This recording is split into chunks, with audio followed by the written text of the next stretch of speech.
We are Desi drifters, driving deep into India's heart, one market at a time. First stop, the flavor packed streets of Amritsar. Our journey began in Amritsar. However, due to the rising tensions, we couldn't explore the markets as planned. But we did take a short walk around the Golden Temple, a moment of calm and grace. There, tucked away in the bylanes, we caught a glimpse of Punjab's vibrant heritage, Fulkari embroidery, proudly showcased. A traditional art form where vivid threads are hand stitched into bold floral patterns. Fulkari reflects the soul of Punjab. However, the rest had to wait, so we moved ahead to Chandigarh. In Chandigarh, we stepped into Shastri Market, a vibrant maze of colors and cultures. We spoke to the shopkeepers, curious about how they were adapting to the rise of online platforms like Amazon and Flipkart. Most of them weren't too worried. People still prefer to see, feel, and bargain in person, one of them told us with a smile. And in that moment, we understood tradition isn't going out of fashion anytime soon. We reached Manali after an overnight ride, exhausted, but one look at the snow covered peaks and the fatigue vanished. Just a short drive away from Kullu, home to the iconic hand woven shawls that have earned a geographical identification or GI tag. This tag not only protects their authenticity but also recognizes their deep cultural roots and the skilled artisan communities behind them. At a government emporium, we met the proprietor who walked us through the entire process, from sourcing raw wool to intricate handloom weaving techniques. These shawls aren't just warm, they carry the warmth of heritage. We moved to Masuri, the queen of hills. We stayed just steps away from the Tibetan market gully, run by Tibetan families who settled here after 1959. By observing and speaking with vendors, we learned how tourism shapes inventory and how fuel costs and tricky hill logistics drive prices up. With two of us unwell, only one could explore, but even that brief walk revealed how ethnic markets adapt, endure, and keep their traditions alive. In Varanasi, beyond the spiritual glow and ancient ghats, lies a marketplace of tradition, one woven into threads of silk. Drawn by the legacy of Banarasi saris, we traveled to a weaver's village on the outskirts, hoping to understand what keeps this centuries old craft alive.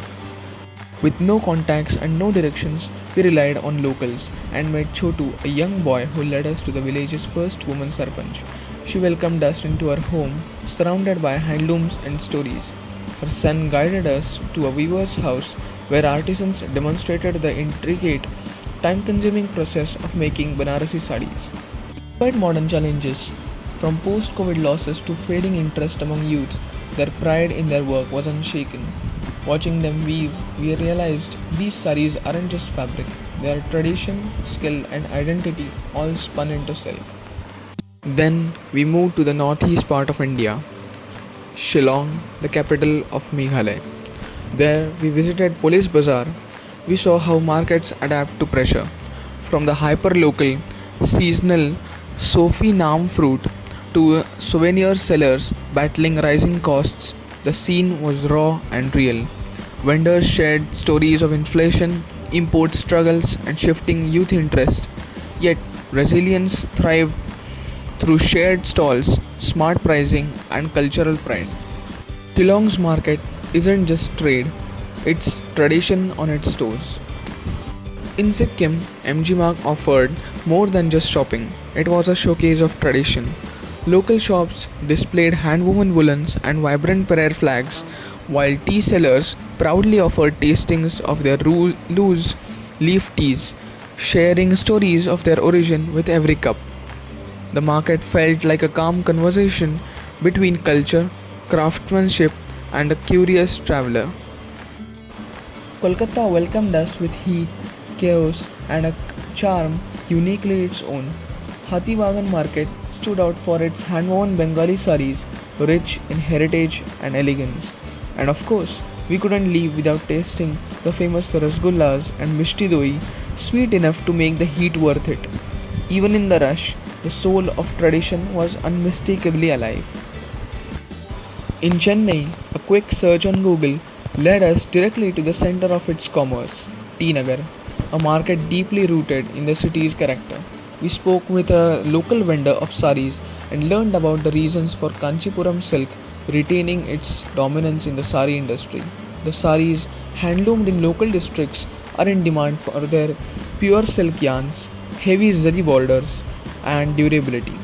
Kodaikanal's market offered rich, handcrafted chocolates and pure essential oils made from locally grown herbs and flowers. No preservatives, no shortcuts. The town's strict plastic free policy shaped how everything was packaged and sold, reinforcing its eco conscious charm. We moved to Kochi.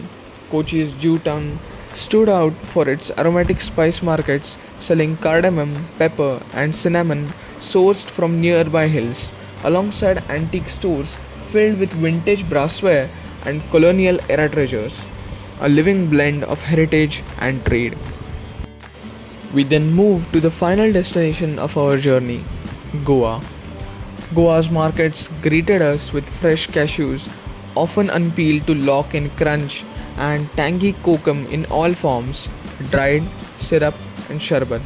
A flavorful farewell to a journey we will never forget.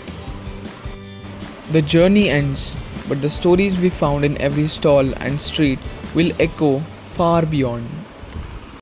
From valleys to the coast, we didn't just explore markets, we explored India's soul, one flavor at a time.